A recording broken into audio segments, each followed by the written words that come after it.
Hello and welcome to another random game of the day. I'm Andrew and today we're playing Crash Bandicoot 3 for the original PlayStation. It's definitely one of the better series on the PlayStation. I mean, I know there's a lot, but... Ooga Ooga and Cortex want Tiny get crystals and bring them to Big Coliseum in Rome. Crash, leave them for Tiny, or Crash get crushed. And then we had that message, which is pretty awesome. But yeah, we're playing Crash Bandicoot 3. One of my favorite games for the PlayStation. And something, I don't know, I want to say a lot of people might be familiar with it, but maybe not. So, I mean, the Crash games today, definitely not like they used to be. I mean, Crash and Spyro are probably two series that definitely had a big change after the PlayStation. Didn't see too much of them, or their games changed a lot. So here we go. Just like in every Crash game, you sort of have that chase-themed level, where you're being chased by something.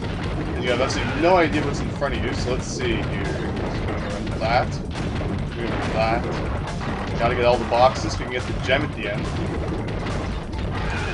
Keep going, keep going. We could beat these things too, there we go. Yeah, Crash's signature move is, of course, spinning, crashing through absolutely everything he can, so it's always fun. Let's see. C-boxes for checkpoint, and that gives us an extra hit. The TNT boxes, which once jumped on will explode once they hit 0, if you can ever manage to jump on them. And let's see, here we go. So yeah, first one of the new week. So last week went pretty well, I think. 007 was probably my favorite video of that week. Let's see, we got you. And we have this, which can only be accessed once we have the red gem, which we cannot have yet at this point. These boxes, which allow you to bounce on them and get fruit. Don't touch the nitro boxes, though. You'll have a chance to destroy them later. Let's see. Keep going. Not too many enemies here. I mean, come on. And then you. Just, that was easy enough. And here we go with the bonus stage that we find in every single level. Bonus stages are really neat. They give you a chance to get some extra fruit. Usually a whole bunch of lives. So let's see what we have here. They're usually pretty Mario themed, so well, I guess not necessarily Mario.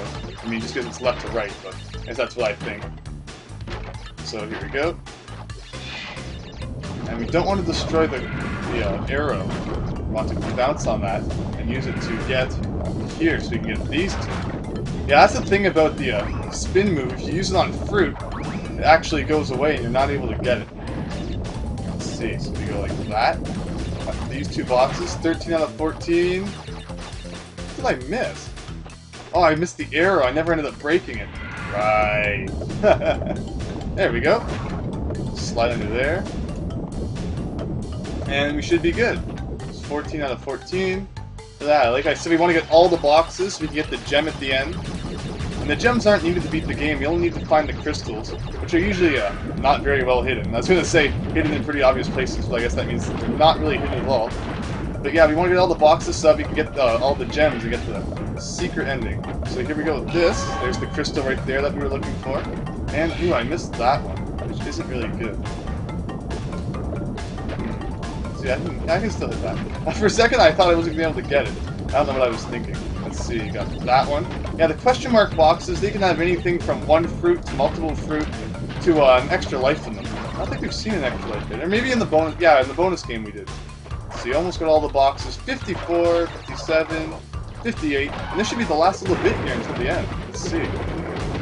Running again. Luckily we have that extra hit to work with just in case. We don't want to miss any boxes.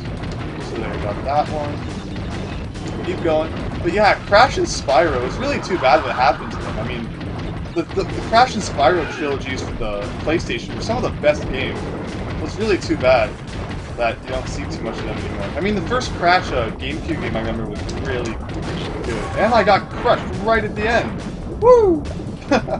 See, luckily when you die, you don't have to get all the boxes again. I think it was the first Crash game where if you died, you had to play through the whole level again if you wanted to get all the boxes, but yeah, so here we're not doing too bad. I forgot that the extra hit didn't work if you got crushed. So yeah, and that green exclamation, I thought that was the green exclamation mark box, but the green exclamation mark box that you saw at the end, what that does is it will break all of the nitro boxes, since the only way to break them, other than running into them, is to hit that box.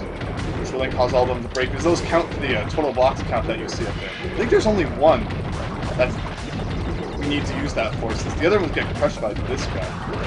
So there we got that. Let's not run into the nitro boxes time. Let's not do that either. Let's play terribly right here at the end, but 19 lives. I think we're good. Keep going, man. Keep going. Yeah, so the whole theme of Crash Bandicoot 3 was sort of traveling through time, so this is sort of the prehistoric part. I always forget about that block.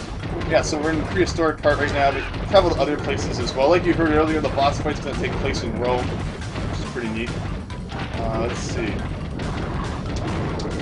Yeah! And got the gem, and then there we go. And that is Crash Bandicoot 3. Well, one level of it anyway. One of my favorite. I always like the chase levels where you're running away. And the neat thing about Crash Bandicoot 3, well, actually, it started in Crash Bandicoot 2 as well. So there we go, Crystal. We got one of the gems, although we couldn't get the other gem because we needed the red gem to ride that platform that wasn't there. And you can't get the relic until after you beat the level once, and you have to go back again and do a time trial of it, as you can see on the right over there. But yeah, so that's Crash Bandicoot 3. I've always liked how it's sort of Mega Man style. You can sort of just choose whichever level you want to do, whatever order, well, from each world anyway, because this is like the first world, and then you go out. And then you have the other 4 worlds here, which aren't unlocked yet, and there may even be a secret world, which I'm not going to say anything about.